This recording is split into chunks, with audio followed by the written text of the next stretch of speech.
Well, welcome to the latest episode of the Beauty and the Beast podcast. I'm Sam Jejurikar, plastic surgeon in Dallas, Texas. And as always, I'm joined by Dr. Salvatore Pacella, plastic surgeon in San Diego and La Jolla, California, who is a professor at the Scripps Clinic. Dr. Pacella, good to see you as always. Today, we're going to talk about a topic that is more common than many people realize, and that's secondary or revision breast surgery. In fact, I would say in my practice, it is just as common, if not more common, than primary breast augmentation. And I know you feel the same way as well. Honestly, one of the most common breast procedures I do is breast revision. And when I tell that to patients, they're always kind of surprised. They're like, wait, what do you mean? Like, why would I potentially need to have a secondary breast operation? Why would that be, Sal? So let's first back up a bit. And I want to go back to what we've talked about in some previous podcasts, which is that young woman, that 25-year-old that comes in with looking for breast augmentation. Mm-hmm. And I know both of us have this discussion with patients that these are not lifetime devices. At some point in their life, there is going to be some issue with that breast implant, more than likely, and they may need a revision or two throughout their lifetime, right?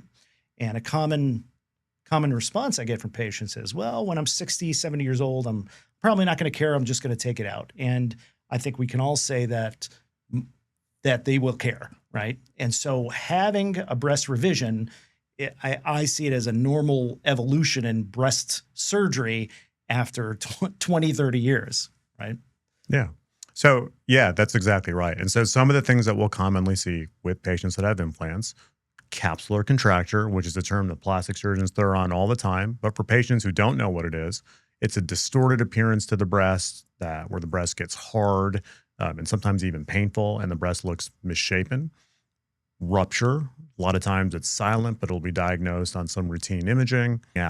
All common things that we'll see with implants, or just changes in what a patient wants. I can't tell you the number of times we'll see patients who want to be a different size than they actually are. As time goes on, your breast is going to change, just like you would if you didn't have a breast augmentation, right? So it's not uncommon for someone to have a breast augmentation in their 30s, only in their 50s, their breast drops down. They may need a lift associated with it. They may need a change in the implant, and the styles and the what the culture is in the world changes this. In the 80s, it was all about big implants, and then a lot of patients didn't want big implants. So that's a major, major reason why I see breast revisions. Question for you. Let's say you're seeing a patient and it's for a primary breast augmentation. How long does that operation typically take you to do? About an hour and 15 minutes. Yeah. Now, do you find that when you're doing a revision operation, it's just as quick? Never. It's much more complicated. Why is that? Well, a couple things. So number one, the tissue isn't exactly the same, right? The tissue is often loosened up. It's lost a lot of elasticity. And it's not just simply taking out the implant and replacing it with a new implant. Oftentimes, the pocket of the breast has to be tightened in some way. Mm-hmm. So we do what's called a capsulorrhaphy. We may place sutures on the outside pocket of the breast to bring the breasts in towards the middle.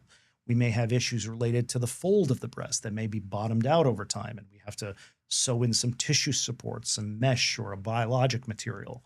And then, of course, there's the need potentially of tightening up the skin around it. Oftentimes, these patients need a breast lift or a mastopexy associated with it. So I would say, on average, a breast revision may take anywhere from 2.5 to 4 hours sometimes.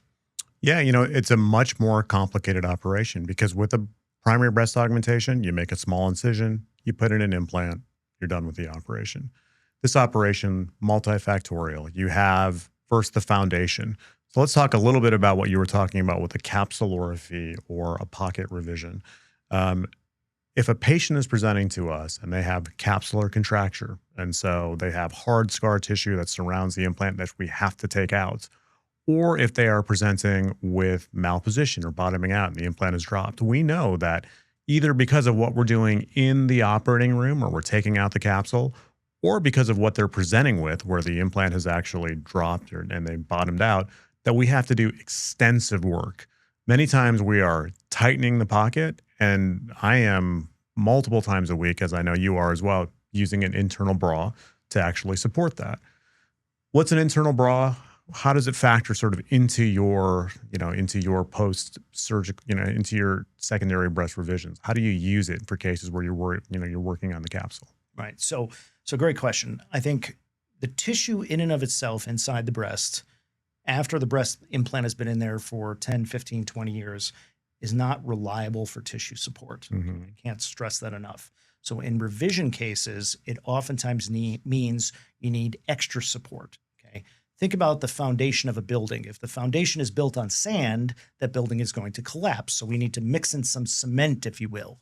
And so I like to think about the mesh or the biologic as support for my repair. So oftentimes when I'm performing the capsulorrhaphy or tightening up the pocket with sutures, I'll reinforce that with the mesh so that I know it's not going to break.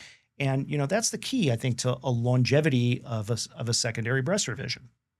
Would you agree with this statement? An internal bra is scaffolding, but it's not the same as a breast lift. Correct. Yes. Yes. But I feel like that's a concept that patients don't really get.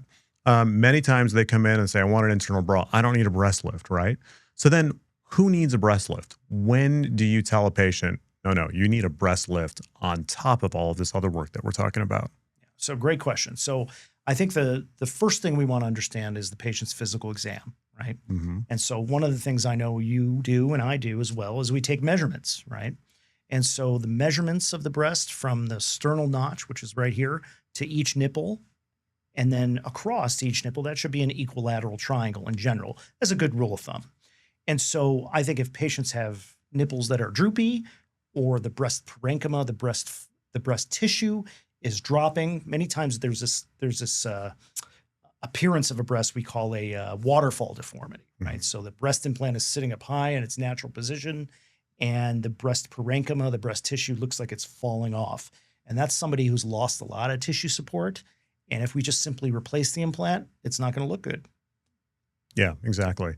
I mean, an even simpler way to put it is if your nipple's pointing downwards, you need a breast lift, right? If there's a lot of excessive skin along the lower aspect of the breast, you need a breast lift. And that's something that we have to make a determination. So we're adjusting for multiple variables when we're doing secondary breast surgery. Now, is there in capsular contracture cases, which are the most common thing that I see as an indication for breast revision, is there a role for internal bras, or do you worry about putting in a secondary piece of mesh or acellular dermal matrix that's potentially exacerbating or worsening the problem? Right.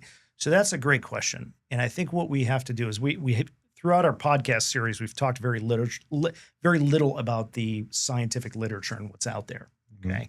And this is a concept that I've dove into very deeply at one point. And so there's a product out there called Alloderm, which is human acellular matrix, human cadaver skin. Okay. That product has been shown to reduce the risk of capsular contracture. So you line the pocket of the breast implant with this, and it will significantly reduce the risk of capsular contracture in patients who had mastectomy only. Okay. So that product has been touted by surgeons and companies to go into the cosmetic world, meaning if I want to reduce capsular contracture, well, if it works in a reconstructive patient, why wouldn't it work in a cosmetic patient? Well, we know that those two populations are different. One has had a mastectomy, one may have been radiated, the other one has not, right? Mm-hmm. Now, years ago, we didn't want to use human tissue in cosmetic patients, okay? There was kind of a stigma to it. So then what companies started doing is they started using pig skin that was treated exactly the same way as the human skin and used that as a corollary to say, well, this is almost just like it, okay, and it's less expensive. To date, no study has shown that any product has reduced the risk of capsular contracture. We use it all the time, and it's a common thing we do, but I just don't know if I can tell you there is no literature that proves any of this, right? Yeah. So. And that's the tough thing, because there definitely is no literature that supports that. However, we all bring our own biases, and we use literature to inform what we do, but we have anecdotal experience as well. So I'll tell you that I have used both acellular dermal matrices and bioresorbable meshes in capsular contracture cases, and I've had good success in particularly recalcitrant cases where they've had issues. And I imagine the same is true with you as well. What about a patient that says, Dr. Pacella, I've heard Motiva implants are going to be the key for me to reduce my capsular contracture rates. They report really low rates of capsular contracture. Can you just do my secondary operation for capsular contracture and just use a Motiva implant so I don't get capsular contracture again? I think if the patient has perfect breasts and their pocket doesn't need to be changed, and they've only had one issue with capsular contracture in their lifetime, I think it's reasonable to just try an implant exchange, remove the capsule, and put a Motiva implant in. The Motiva literature has shown virtually no capsular contracture rate, correct? In primary breast augmentation. Right. But again, we're bringing our experience, exactly, right? Exactly. So, but the problem is that's a unicorn, right? Those patients don't exist. Okay. Right. So most of them that have capsular contracture have some loss of elasticity. They've had some bottoming out. So invariably, I think those patients are going to need some sort of tissue support either way. And we may even take a step further and say, to prevent this from happening, it's easy enough to put it in. Yeah, right? exactly. I'll tell them, happy to do that. Just understand that there is no data to support what you want, that there's going to be a lesser likelihood of that. And oh, by the way, if we're going to use that, I almost certainly want to use an internal scaffolding of some kind to support that implant. Final thing, ruptured breast implants. A lot of patients will come to our office and will say, I'm worried that my implant's ruptured. Is that something I need to worry about? Is there an effective or quick way that I can screen for this, or do I even need to screen for it? Well, how do you handle that? So the first question is, how do we know it's ruptured, right? So traditional saline devices just deflate. Mm-hmm. Traditional silicone devices, sometimes a little bit unpredictable. In general, if a patient comes to see me and their implants were 30, 40 years old, I say I would be surprised if they weren't ruptured. Mm-hmm. Okay. So the two tests I oftentimes order, breast ultrasound and an MRI. And MRI is the confirming test. And so if we confirm a rupture, is it dangerous to keep this rupture in my body? No. I think the studies have shown ruptured silicone does not cause autoimmune disease. It doesn't cause systemic issues. It doesn't cause brain fog. But in general, what I tell patients is the longer you leave this in, the more problematic it's going to become. You can take an implant that's ruptured within the capsule, what we call an intracapsular rupture, and it can turn into an extracapsular rupture, meaning beyond and going into the breast. Those are oftentimes problematic to removing little pieces of silicone. And in a couple of patients throughout my career, I've seen them erode through the skin. So it's a good idea to get this addressed once you find it out. Yeah, I agree with everything you just said there, which is rare. But I will say that in the last couple of years, I've actually started ultrasounding patients in my practice as well. And I use a device that's hooked to an iPad. I let the patient look at it. And if we can spot a rupture, which is actually relatively easy to do, even though I tell them, look, there is no urgency behind getting this implant out, they get on the schedule as quickly as they can. Everybody panics when they see that. So I think, my take-home messages from this podcast are secondary breast operations are a very successful operation, but they're way more complicated than primary breast augmentation. What are your takeaways? I would say, for those women out there getting breast augmentation, I think you just have to get it in the back of your mind that it may be inevitable. Well, thank you as always for watching the Beauty and the Beast podcast. Until we see you again, cheers.